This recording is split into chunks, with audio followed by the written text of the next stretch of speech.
Right. Yeah. So, yeah, this is my first Sunday back here in a while. I just came back from a YWAM missions trip. YWAM stands for Youth with a Mission.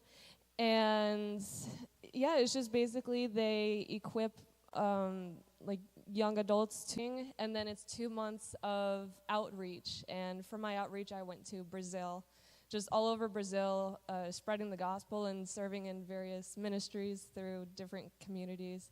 And it was just, yeah, it was just really amazing. But I first want to say thank you for those who made it possible for me to go. Many of you so generously contributed to that funding, and yeah, I'm so grateful. It really was like a life-changing opportunity, and I'm so grateful to God too for also just using me. Like, it was such an honor and a privilege to be able to be used by God in Brazil. Like, it was crazy. I also know what it's like to be in church and like looking at the person who just got back from their missions trip, and now it's me. It's so weird how that works, but I know what it's like to like look at those people who go and do missions and think like, wow, good for them. That'll probably never be me, but I'm glad someone's doing something. Or like, wow, they seem so on fire for God. How come I can't have that? Because that was me too, even growing up in the church. There was just, I don't know, like, Mom and Dad didn't do anything wrong. It wasn't you guys, it wasn't the church, it was just my own, like, ideas of God and my own ideas of myself that needed to change, and I'm glad they finally did. And I wouldn't have been able to like go on this outreach and serve every day in missions without first having like real fresh revelations of God and an intimate relationship with him. And so that's why like those first 3 months were so vital for everyone, to just break down any barriers that had been preventing us from like having such a like close relationship with God. And so the way I want to kind of like talk about that is through a story in the Bible in John chapter 4, the woman at the well. And so I know my mom recently preached a really, really good sermon on this, and I encourage you all to watch it if you missed it. It's called, like, what is it, Leave Your Water Pot or something like that. Yeah. So yeah, that was really good, but there's just a couple things I want to touch on. So John chapter 4.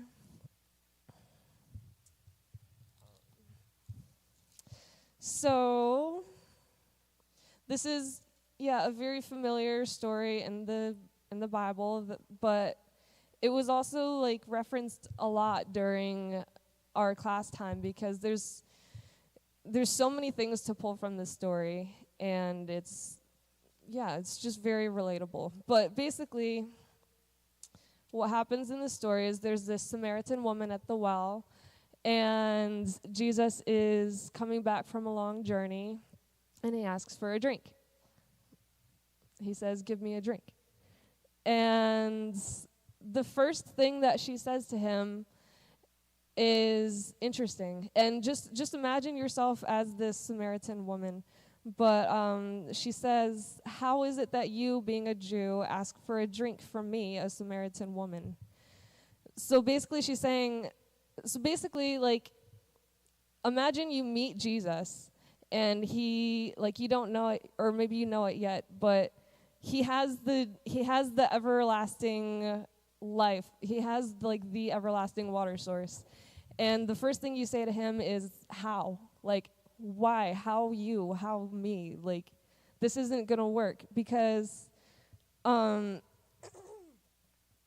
Jesus broke culture in order to bring kingdom culture. And he did this so many times. This was one of his favorite things to do, was breaking the traditional, like, society boundaries in order to, like, elevate the very people that culture was pushing down. Like, think of the adulterous woman who was about to be stoned, and then Jesus said, "Y'all hypocrites." Yeah, so that was Jesus' favorite thing to do.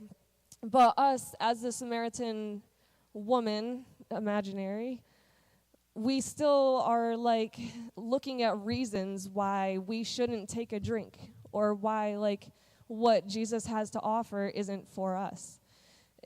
Maybe it's your own views of God, or maybe it's your views of yourself.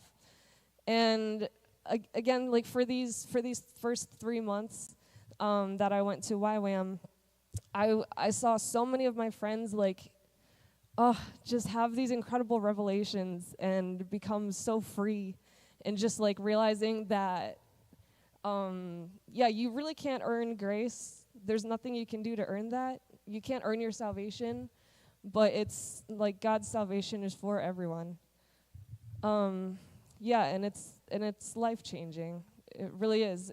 It's not like people can chase an encounter with Jesus. Like this woman had an encounter with Jesus at the well. But after the encounter, you're supposed to, the water is supposed to like be in you, and it's supposed to transform your life. So don't chase just an encounter, chase life transformation. But yeah. Okay.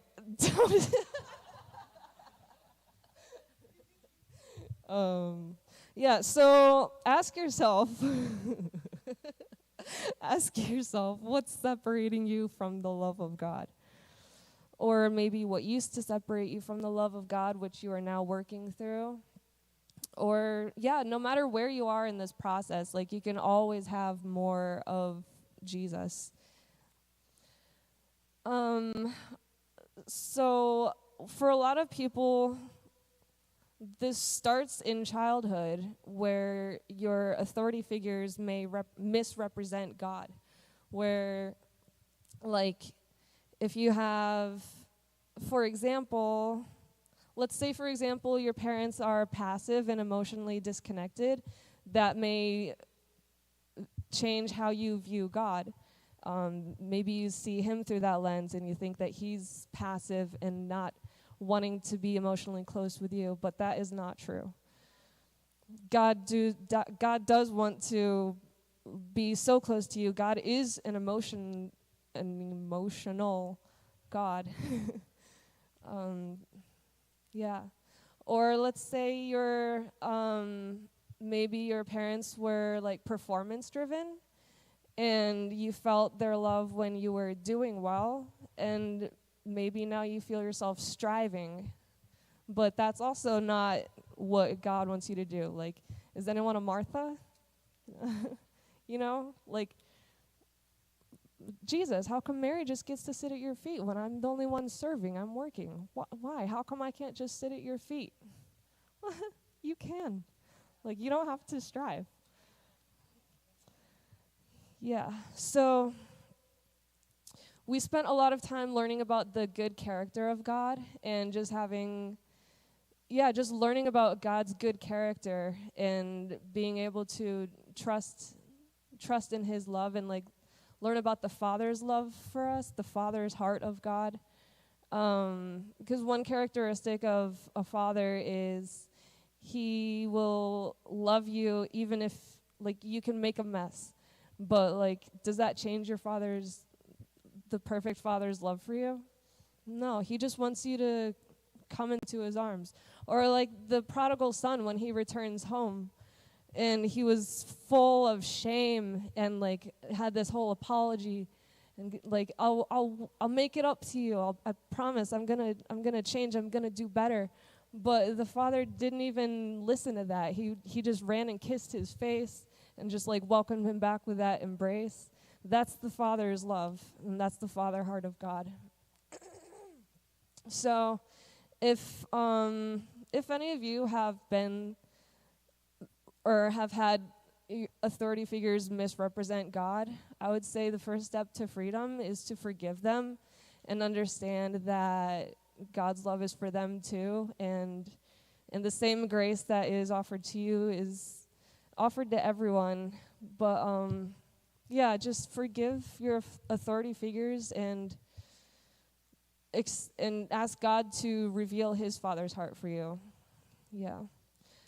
But another thing that separates people from God's love a lot is your past and having shame over your past. Does anybody have a past? Okay, look, us pastors' kids have pasts. And I know a lot of you only see us on Sundays, and you've only seen us on Sundays for like the last 10 years or however old this church is. I don't know, sorry. 12, yeah. But we've each had our own journeys, and we've each come a long way, especially Ruth.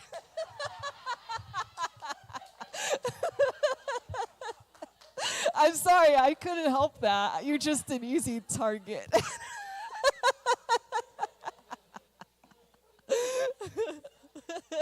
I couldn't help.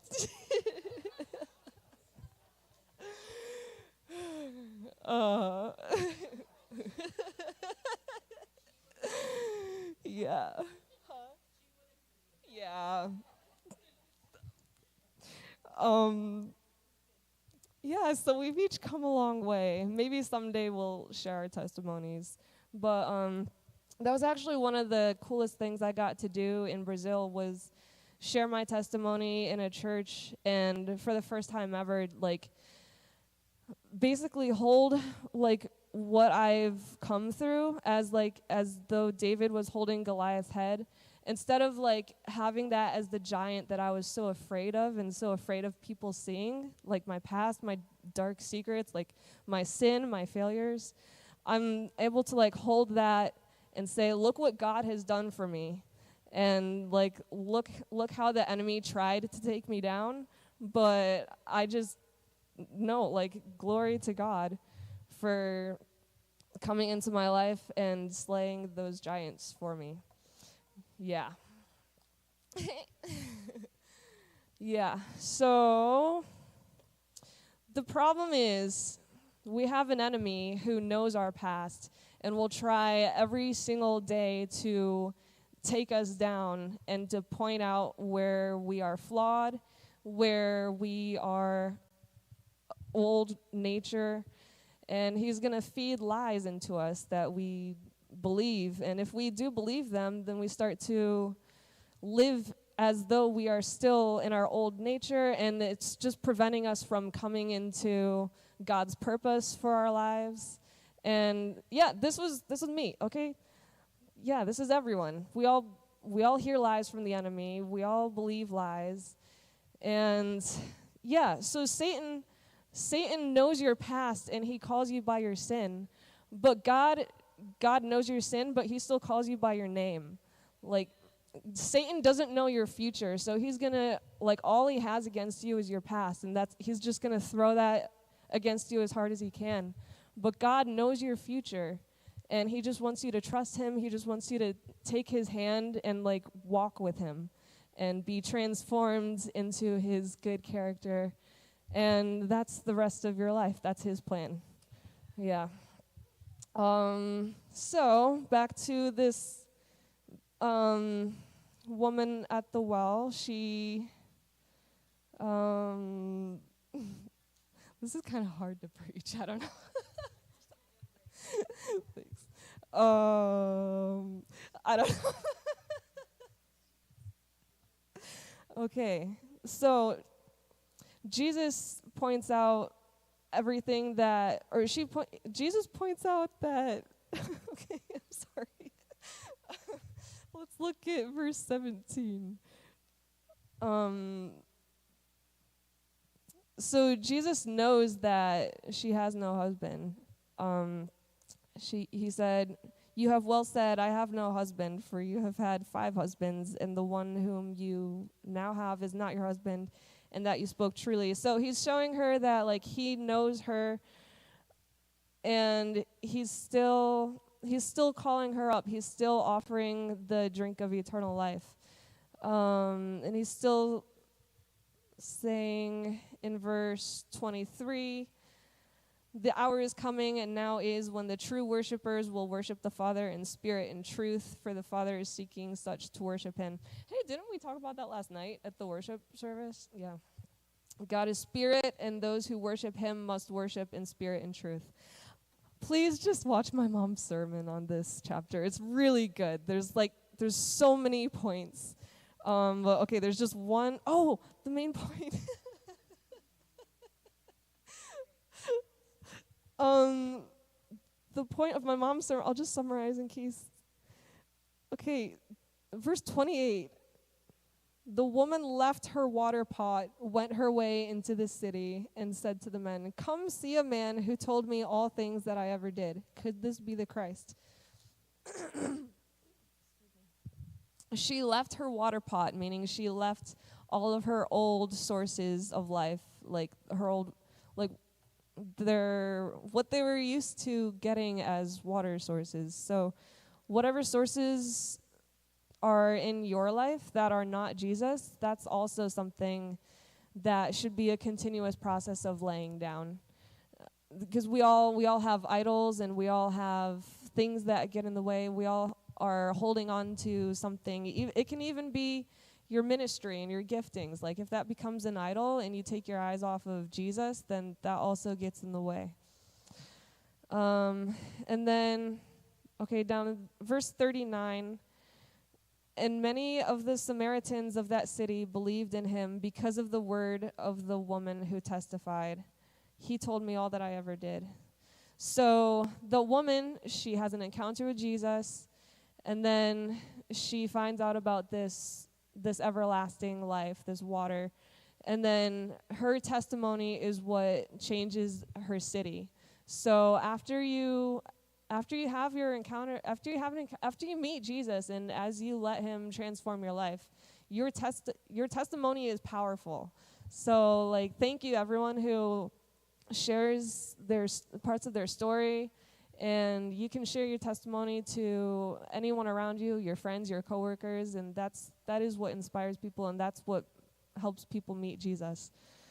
So I guess the bottom line is what's separating you from, or what's keeping you from taking that drink, and what's keeping you from saying yes.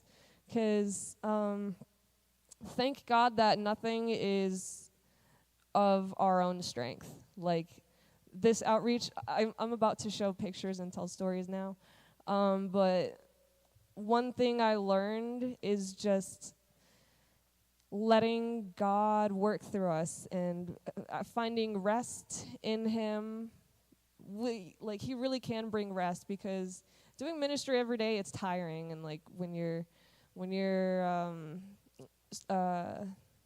sleep deprived, and you're out in the jungle, and you have to hike to where you're going. You have to hike to church. And then, just doing that every day, it did get tiring, and it was an emotional outreach, too, for me. But, the more we gave to God, the more we saw him work through that. So, okay, let's do some stories. Outreach in Brazil. On the next slide, it says, so these are just the locations we went to. We spent half our time up in the Amazon and those cities up there. They're really small cities, and we access them by boat a lot of the times. And then we went down to Rio de Janeiro and Sao Paulo, really big cities. So it was our experience was kind of diverse, but it was really beautiful. This is the first couple weeks in the jungle. We did a lot of kids ministries over there. On our first day, one of my friends just preached the gospel in a school, and 60 kids raised their hands and accepted Jesus. It was really awesome. The kids are so adorable, and the culture is so warm and friendly, and it's great. And so on the island, there aren't any roads or anything. It's just those bridges, which are suspended above the water because the water levels rise. And so when we went to school, we just saw kids coming from all directions, from the jungle. Where do they come from? But no, it was really cool to see. And that's my friend at the well, the woman at the well. That's where we washed our laundry, and yeah, it was really cool to just experience like the island life and how people live out there. And again, they were so hospitable and so sweet. We had to walk sometimes 30 minutes to get to the churches that we were going to in the jungle. And one time we walked back at night and it was raining, and like all my friends were like, oh. But no, it was an adventure. Yeah, okay. We swam a lot in the Amazon River in our free time. That was really, really fun. That's also just the well. And when we went to the third city, that was like the most inland location, we took a 12-hour boat ride and we slept on those hammocks on the boat. It was really fun, really cool. Yeah, these are more cities from the Amazon. The middle picture there is when our team went to the dumps, basically. There are these people who live out in the dumps and they like live in the trash. And so we evangelized there, we brought some food. And like in places like that, we really felt kind of helpless. Like we weren't sure, a lot of times we weren't even sure we were making a real difference. Like we weren't equipped to like build homes or really like bring some sort of impact like that. But with what we were able to do, such as like all those salvations and like life transformation, you can't put a price on that. And so we kept believing that like we were part of God's plan, and we weren't always going to see the fruit of what we were doing. And that's a lot of times what it's like in ministry too. So if you're in ministry and you feel yourself getting burnt out, just trust that you're in God's plan. He sees everything. And yeah, like you don't have to see the fruit in order to make a difference. But there is fruit and you are making a difference. So keep it up. Yeah, actually, can you go back? Wait, I wasn't sure what else there was. And yeah, that's just my friend evangelizing on the docks. Everywhere we went, a lot of my friends would just start preaching the gospel, like on the metro in the cities, or in line at an amusement park on our day off. And people would get saved. It's so crazy. You can just, if you know the gospel, you can share it. One of our teachers said, evangelizing is the kindergarten of Christianity. You don't have to go through like seminar. You don't have to do all of that stuff. Just share what you know. It's for everyone. Yeah. And you're not like missing something. There's not some point in your life where it's going to click and be like, I'm a real Christian now. Or I don't know. Like we're all maturing together. So at whatever stage in the process you're in, share that and talk about it and help each other grow. Okay.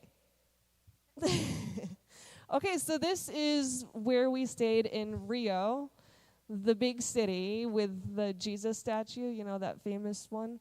But we were in what's called a favelas, which is this impoverished part of the city, kind of like slums, I guess. But they live like sprawled out on these hills, and they have their own government, I guess. But basically, the police don't go there; they run it themselves. It's very violent and dangerous, but we were safe, I promise. And okay, so we stayed with a YWAM base that's there, and just the impact that they've been able to have on the community is really inspiring. And like they're unafraid because they know who's with them, obviously. But yeah, they have so many ministries for the kids in this community. Like this big picture, we were able to take part in their soccer ministry where we just played soccer with the kids and then had a little devotional with them. And the kids are so precious and they're so sweet. And like our hearts broke for them because like we just pray that they realize their potential and they don't fall into like the bad influences all around them. Like yeah, it's just not a good area for them to grow up in. But they're just amazing people, full of potential, full of talent. And one of the other ministries that they do is they have a music studio, so kids can go and like record music. And yeah, it was just really cool to see like how this missions base is able to actually like give kids opportunities and just be good influences in this type of area. Yeah. Yeah, so 50 years ago when this base first felt called to this area, it was a lot worse than it is now. They used to see dead bodies on the streets, and they still went. They were obedient to God. They trusted God, and they still just started slowly transforming the community. And even though it's still not safe, it's a lot safer than it used to be, because they saw like the darkest place in the city, and they said, let's go there. These people need Jesus. And so, yeah, it was just like really inspiring. Oh yeah, so we actually went to the statue, which was really cool. These are obviously the more touristy scenes of the city. It is a very beautiful city. And we were able to evangelize in both like the favelas and these touristy areas. One time we were, just me and like a few of my friends, we were doing just street evangelism, and we were taking a break. Like we just stopped to like look at street food. And then this homeless man, he just sees us, and he falls on the ground in front of us with his arms raised, and he said, "Pray for me, I need deliverance." Like, we didn't have to go up to him or anything. He just came to us. Somehow he just knew that, like, we had Jesus.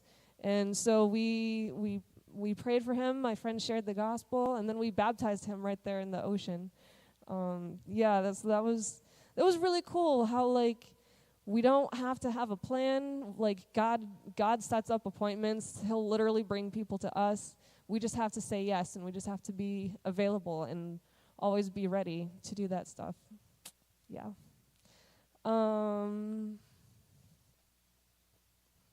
Yeah. Is there another slide? Okay. Oh, okay. So in Sao Paulo, which is one of the biggest cities in the world, I forget if it's number 4 or 5, but it's up there. We went to this place called Cracolândia because it's this part of the city where there's this street blocked off, and a bunch of crackheads just get together and they smoke crack. It looks like you just don't want to go in there.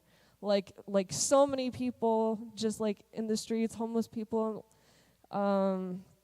It stinks. There's, it doesn't look safe and it doesn't feel safe. But there's a ministry across the road, and they have like homeless shelters. They give out food every day. But we went in there and we evangelized, and that was one of our favorite experiences, actually, because we're like right outside getting ready to like go through the gate where like everyone is hanging out, like bunches of people. You have to like, it's a crowd basically. And so we're standing outside and we're like praying, about to go in to evangelize. And like you look at this area and you're like, I should be so afraid, but we felt no fear. It was some supernatural like feeling of peace as we went in. And I looked at a few of my friends and I was like, come on, let's go. And so we just start walking in, and again, like we just knew that the Holy Spirit was with us. And so we found this one group of people, and one person I met, he was in there for about 2 years, but he used to be a pastor. He used to go preach to like all sorts of different nations. But that was like, I was able to speak about speak directly to him, like about how Jonah was running from his calling, but like that calling was still there. God didn't abandon him, and so like you just need like the whale to spit you out sometimes. But I don't remember what else I said, but no, but you just never know like what sort of people are in that situation. And also I realized like you look at those people and you're like, they need Jesus. But we all need Jesus. Like we all need the gospel. Like it's not just for them. Like if Jesus was there, he would be like, look at my disciples, look at those teachers, look at those pastors, evangelists, like, and he would call them by their original design. Yeah, original design. That's like one of the main big things that I heard in the lecture phase. Okay, that's like a whole other topic. But yeah, understanding our original design really helped us to like walk in freedom. And if you understand like God's original design for everyone is we are sons and daughters, we are heirs and co-heirs with Christ, we are princes and princesses, and but he also has original designs that he uniquely made us with. Like he put like different pieces of the big puzzle in each of you that he wants you to live by, and those are the things that Satan tries to attack and bring you down with lies. But yeah, again, that's like a whole other topic. We spent a week just learning about that. So yeah, I think that's about it. We did a lot. God did a lot. And it was just amazing to be part of. I do have a video at the end. It's just clips from our outreach. It's super short, but enjoy.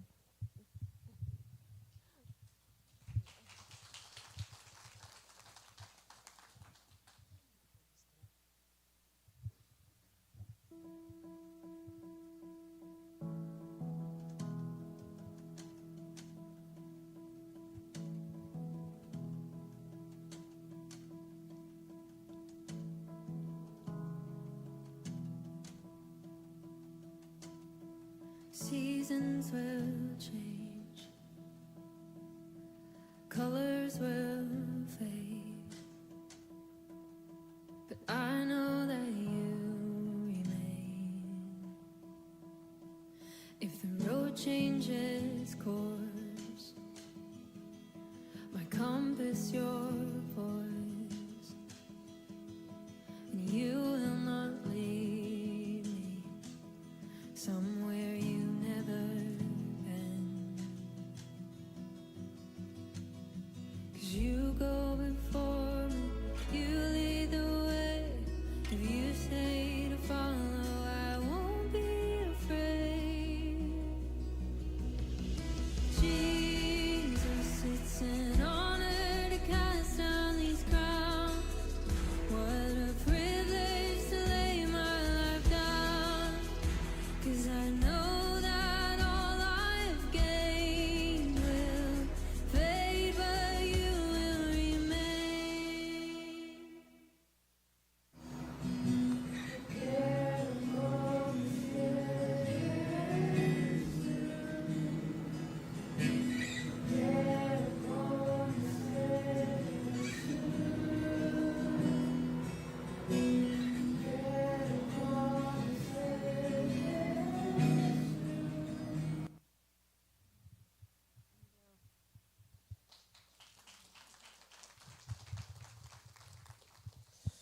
I hope this inspires you to just, first of all, just accept more of Jesus and don't limit yourself to being able to be used by him. Before I even went, like, I had doubts, like, am I even going to make a difference? Or, like, can I even get close enough to God? I don't know. Whatever doubts you have, like, give that to God and let him transform you. Let him use you. But don't also be so preoccupied in like what your purpose is and like how he wants like what your purpose is.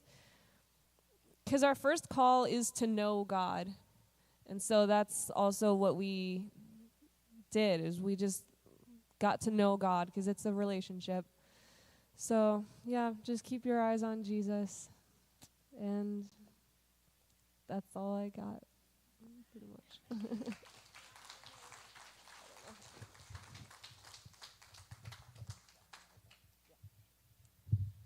Dave, can you dim the lights again? I just want to close this way this morning before we leave. I want to just extend an opportunity for those of you who have, maybe you're feeling the tug of God on your heart this morning. One story that Anna shared about the homeless man who, in Brazil, who saw the team and just threw himself down at their feet and extended his arms and said, "Pray for me, I need deliverance." Maybe you're not physically homeless this morning, but a lot of times we can be spiritually homeless. Jesus said, if you believe in me, if you say yes to me, my Father and I will come to you and we will make our home inside of you. To have a spiritual home is actually to have God come and live inside of you by his Holy Spirit, to take up residence inside of you. That's finding your home. That's finding your home. It's when God makes his home in you. It's kind of a paradox. So if that's you this morning, if you're that spiritually homeless person and you can identify with that man in a spiritual way, and you would say, would you pray for me? I'm homeless in a sense. I need to find my home. Maybe you've run away from home spiritually. Maybe you need to come back to God. Make a fresh declaration of your need for him, like that woman at the well. Give me a drink. I'm thirsty, Lord. I've run dry. If that's you this morning, I just want to pray for you. Just, wherever you are, just spiritually raise your hands, or even physically, even actually, just say, here I am. I'm coming home. Pray for me. I need deliverance. If that's you, just reach out to God. Reach out to God. Jesus, I need you. I need to come home today. I need to come back home. I want to be like the boldness of that man who had no pride in the way. He got past his shame and he just said, pray for me. That's me, Lord. I need to come back home today. I need to acknowledge that. Just acknowledge that before God.